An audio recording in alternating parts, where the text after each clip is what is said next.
In the headlines, Hope Uzodinma re-elected as Imo governor. 5 dead in Ijebu-Ode expressway crash. Fire guts famous Gamboru market in Maiduguri. On the foreign scene, Israeli raid kill 3 more Palestinians in West Bank. Hello and welcome to the news update on Trust TV. I'm Sagir Ibrahim.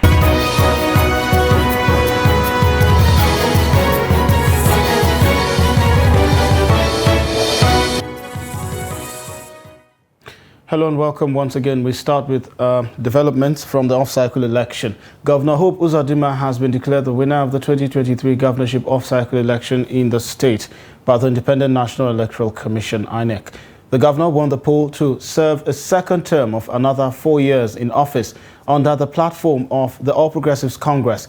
The governor, who was declared the winner at about 9:30 a.m. on Sunday, beat the 2/3 requirement and won in all the 27 local government areas of the state in the election results declared by the INEC returning officer for the polls, Professor Abayomi Fashina, Vice Chancellor, Federal University, Oye-Ekiti. He polled a total of 540,408 votes, defeating Samuel Anyanwu of the People's Democratic Party, who scored 71,504 votes, followed by Ethan Achonu of the Labour Party with 64,081 votes. However, I wish to comment on the incident of 4 years earlier with regards to the Labour Party chairman that was physically abused. We condemn that action, not because of police, but because of this is a civil process that should not at any point be encouraged to have any sign of physical abuse whatsoever. When something happened, if you go to my where they call it, Quebec, go and see what happened. We have a lot of processes we have stopped, torn, and scattered. And that is the country home of the candidate of Africa. So how can we not be comfortable on such a thing? We are not comfortable because we are afraid that when we talk, they may beat us and they may kill us. Who wants to die? Nobody wants to die. But we are not comfortable at all with it. Also, some observers, civil society organizations and party chairman expressed disapproval of the electoral conduct in Imo, describing the process as a sham. Also, the Court of Appeal has fixed Wednesday, 15th November, for the hearing in the appeal filed by Nasarawa State Governor Abdullahi Sule, who is fighting to upturn the majority judgment of the governorship election petition tribunal sitting in Lafia. The lower court had, in a split judgment, ruled in favor of the candidate of the People's Democratic Party, PDP, David Umbugadu, declaring him the lawful winner of the March 18th governorship election in the state. A dissenting ruling by one of the 3 judges, however, upheld the election of Governor Sule. Governor Sule rejected the majority judgment read by the tribunal chairman, Justice Ezekiel Ajayi, describing his position as unmeritorious and devoid of evidential support base or pillars. According to the notice of appeal, the governor listed 27 grounds of appeals for determination by the appellate court. A notice of hearing was issued to the parties in the case by Nasir Al-Hassan, electronic desk officer of the court, on Sunday. And officials of the Independent National Electoral Commission, INEC, have been held hostage in Brass local government area of Bayelsa State. The commission announced this on Sunday, calling on security agencies to facilitate their release, describing the incident as detrimental to credible elections. The development comes 24 hours after Ms. Ebireme Blessing Ekwe, supervisory presiding officer, SPO, who was abducted on election eve, regained freedom. Both People's Democratic Party, PDP, and All Progressives Congress, APC, supporters have protested in Bayelsa. INEC has so far collated results of 3 local government areas, with incumbent Governor Duye Diri of the People's Democratic Party ahead of Timipre Silva, his APC rival. There are 8 local government areas in Bayelsa State. And 5 people on Sunday morning were reported dead in a crash that occurred at the Ososa Junction end of the Ijebu-Ode Expressway, leaving 1 injured and 2 other people escaped unhurt. The accident involved an unmarked Mack truck and a Honda Accord car with no registration number. According to a statement from the spokesperson of Ogun State Sector Command of the Federal Road Safety Corps, Florence Okwe, the suspected cause of the accident was wrongful overtaking by the Honda Accord vehicle, leading to a collision with the truck. The injured were said to have been taken to the General Hospital Ijebu-Ode, while the bodies of the dead were said to have been deposited at the morgue of the hospital. Ogun FRSC Sector Commander Anthony Uga has, however, described the crash as a very avoidable one if caution was put in place. Uga, while reacting to the accident, advised motorists to stop making quick turns on the expressway and rather use the intersection or the proper turning point. He sympathized with the families of the victims and advised them to contact FRSC Ijebu-Ode Command for more information about the crash. Elsewhere, operatives of the National Drug Law Enforcement Agency, NDLEA, have arrested a notorious drug dealer, 45-year-old Godwin Emuneyin, who is physically challenged and uses his wheelchair as a cover to deal in illicit substances such as methamphetamine and cannabis. Spokesman of the agency, Femi Babafemi, stated on Sunday that the suspect was arrested at his base in Afuze, headquarters of Onwa East local government area of Edo State, following credible intelligence. In other operations in Edo State, NDLEA operatives recovered 42 bags of cannabis weighing 480 kilograms from a camp in Aviosi Forest in Onwa West local government area, while the Utese Forest in Ovia Northeast local government was also raided the same day with 231.5 kilograms of the substance recovered and a cannabis farm measuring 0.78 hectares destroyed. In a similar vein, operatives on patrol along Ngroye Yola Road in Adamawa State have intercepted a Toyota Corolla car loaded with 30,899 tramadol pills concealed inside the body compartment of the car.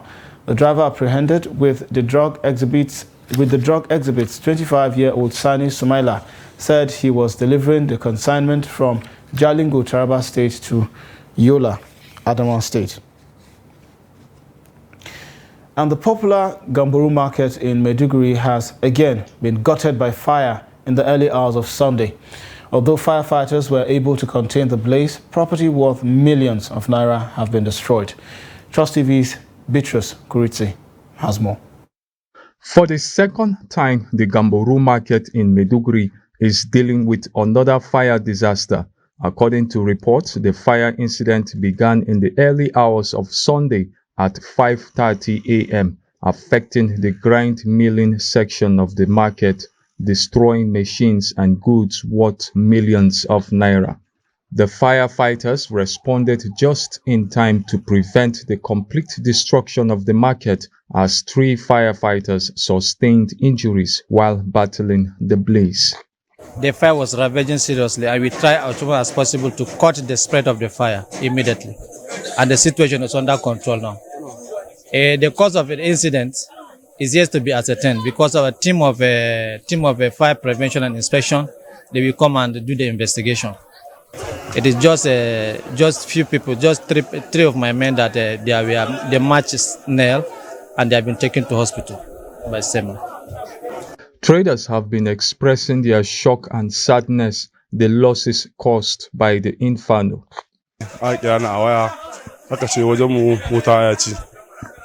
It was after the morning prayers I got a call that the market is on fire.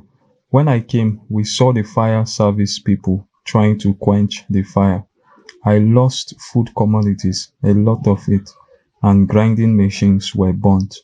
We pray that the government will intervene because a lot of us are poor and depending on this business. It's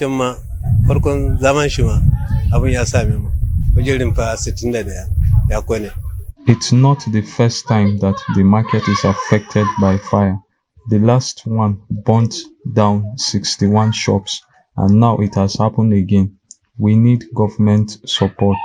It affected my shop and my colleagues too. It burnt foodstuffs, grinding machines and more. We call on the government to do something for us. This is the second time Gamboru market has been devastated by fire, and for these traders, they can only hope this incident does not repeat in the near future. Bitrus Kuruti, Trust TV News, Maiduguri. In a bid to curb oil theft in the Niger Delta region, the Nigerian Navy has restated its commitment to safety in maritime travel during the festive period. The commanding officer of the Forward Operations Base, Bonny, Captain Reynold Adoki, stated this while parading the crew of a vessel arrested for transporting suspected illegally refined products. Here's more on the report. The commanding officer of the Forward Operations Base, Bonny, Captain Reynold, says the Navy has intensified efforts in tracking down oil thieves and deterring criminals involved in the economic sabotage. Setting off from the Forward Operations Base, Bonny, in Rivers State, the men and officers of the base were in high spirits as they conduct journalists to the Quathon Channel, where an arrested vessel, Mother Cabrini, is anchored. The Mother Cabrini, alongside her 10-man crew, have been arrested on the suspicion of carrying an estimated 80,000 liters of suspected illegally refined diesel, and the vessel's captain speaks on their arrest. Well, actually, when the guy came, he told me that when we get to Bonny here, we're going to, it's supposed to be outside. When we get here, say we should stop and we want to, I don't know what he said, say we should stop here.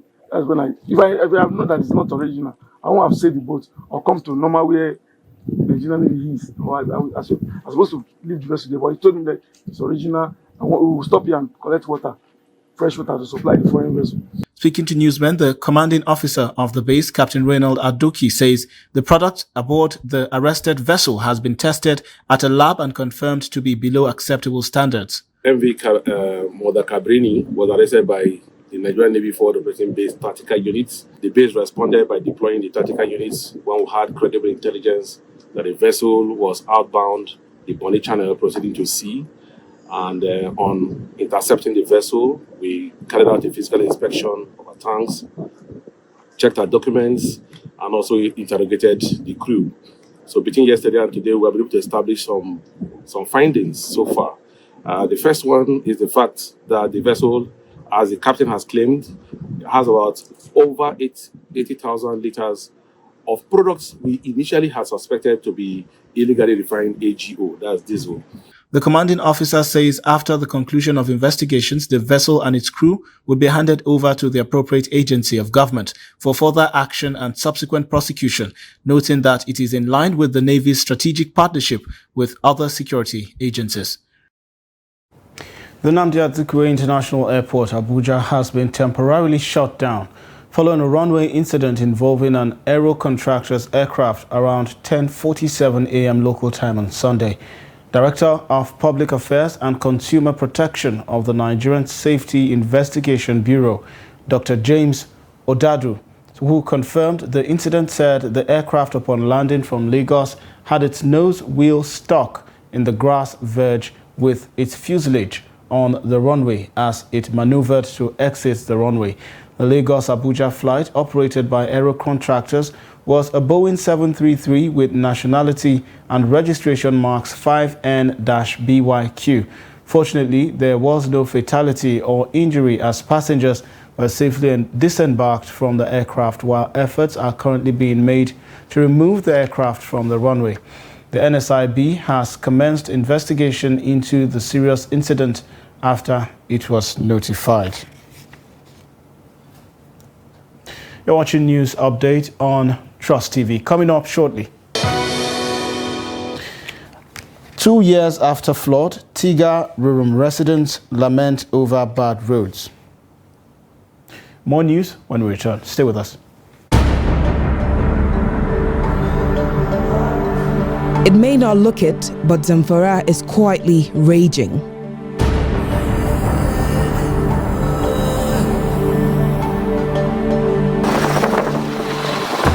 It is the explosive focal point of northwest Nigeria. Across 14 local government areas, bandits have been unleashing mindless violence. We need presidential intervention in Zamfara State. Our governor is doing his best. Our own part, we are doing our best. We need federal intervention. I repeat, we need federal intervention. No area, no village, no ward, no district that is not affected. No hour, no minute, no second that you cannot see bandits moving around, attacking our people. Over 200,000 people have been displaced, and over 6,000 deaths have been reported since May 2011.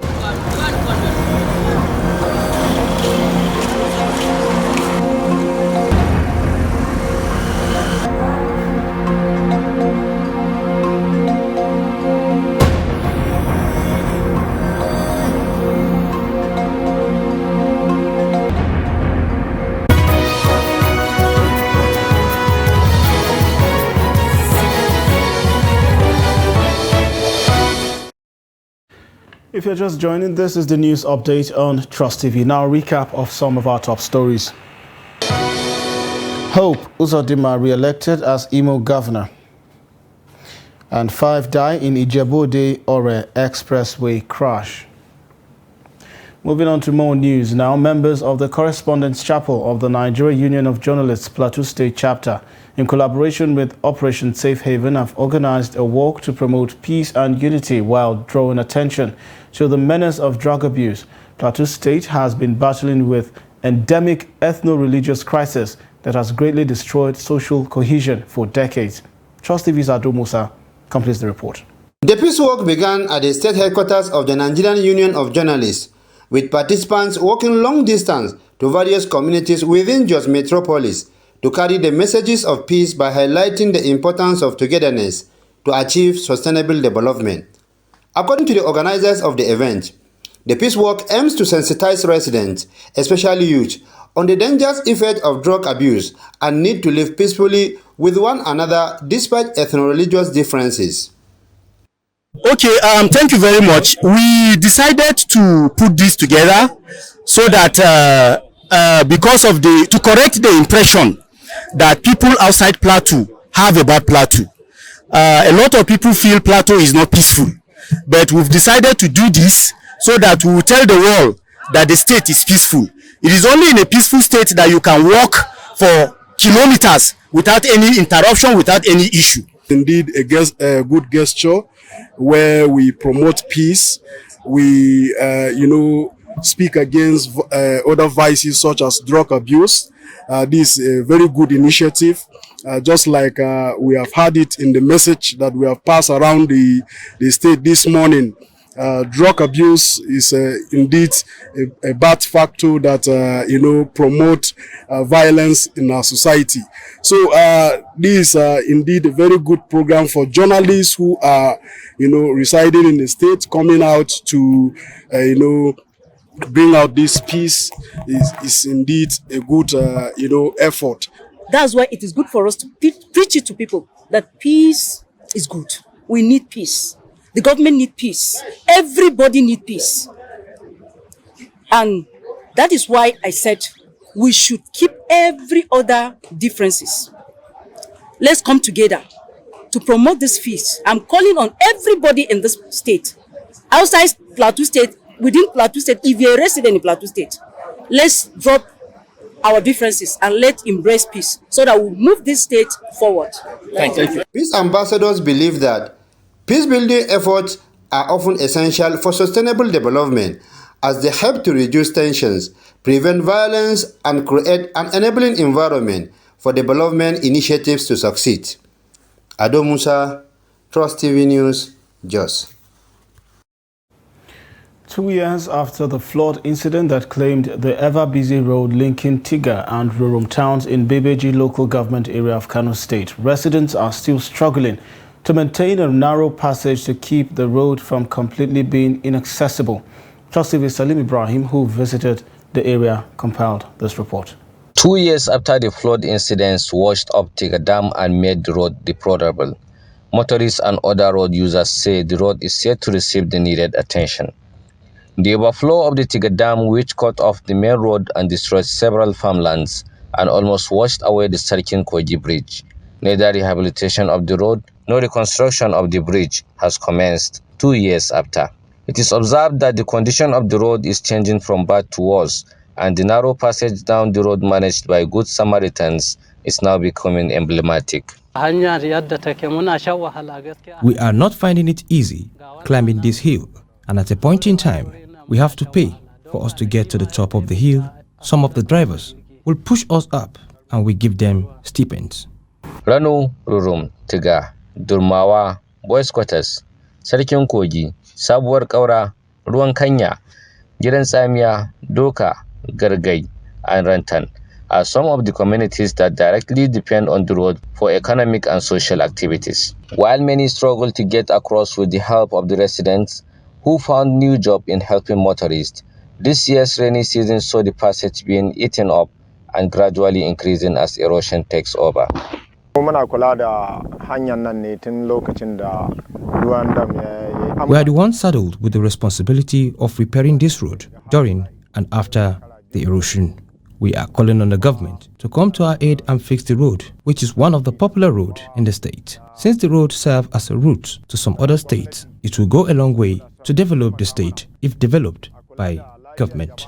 When the dam overflowed 2 years ago, the then Minister of Water Resources, Suleiman Adamu, visited the area and called for the closure of the Sarkin Kogi Bridge to ensure the safety of motorists and pedestrians. Though high-ranking government officials pledged government intervention and commitment to the protection of lives and property of citizens, but so far, nothing had been done to address the suffering of motorists and pedestrians on this road.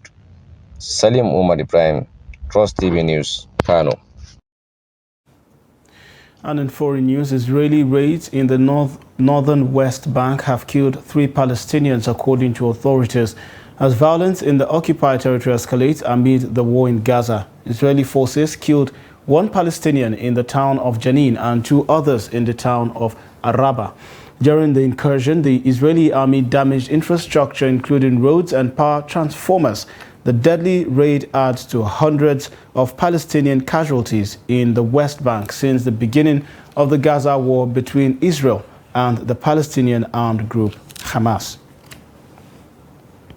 Also, dozens of construction workers are feared trapped after the road tunnel they were building collapsed in northern India's Uttarakhand state, with rescuers scrambling to reach them beneath piles of debris. The incident occurred during a shift change at the Yamunotri National Highway at the Himalayan state when a group of workers were moving out and replacement workers were going in. The tunnel is being constructed between Silkyara and Dandalgon to connect 2 of the holiest Hindu shrines of Uttarkashi and Yamunotri. Photographs released by the government rescue teams showed huge piles of concrete blocking the wide tunnel with twisted metal bars on its broken roof, poking down in front of the rubble. And Britain's Katie Archibald hopes a triumphant end to this year's Track Champions League series will propel her to Olympic glory at Paris in 2024. The series concluded with 2 rounds in London this weekend, and Archibald, 29 years old, reclaimed the women's endurance title. She now aims to add to the Olympic gold medals she won in team pursuit at Rio 2016 and Madison at Tokyo 2020.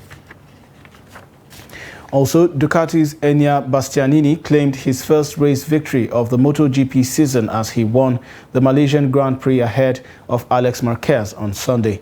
The Italian 25 became the 7th rider to win a race this season as Jorge Martin failed to close the gap on championship leader Francesco Bagnaia. Martin finished a distant 4th with Ducati's Bagnaia, who secured his first MotoGP title last season, in 3rd. The 26-year-old Italian leads Martin by 14 points with 2 races left. Also, veteran actor Usman Baba Pategi, popularly known as Samanja Mazanfama, has passed away at the age of 84 in Kaduna. The Kaduna-based popular Hausa film actor died around 12:15 a.m. on Sunday. Confirming his death, the Daily Trust Mohammed Usman, one of his sons, revealed that the father left behind 2 wives. He died at the age of 84 and also left behind 2 wives and 12 children. According to Mohammed, the funeral prayer will be held at 10 a.m. at the mosque in Kabbalah, Costain, Kaduna. And with that, we've come to the end of the news update at 6. Do not forget to follow us across all of our social platforms and also watch us live on YouTube and catch up on some of our news, programs and documentaries. I'm Sakir Ibrahim. Thanks for watching.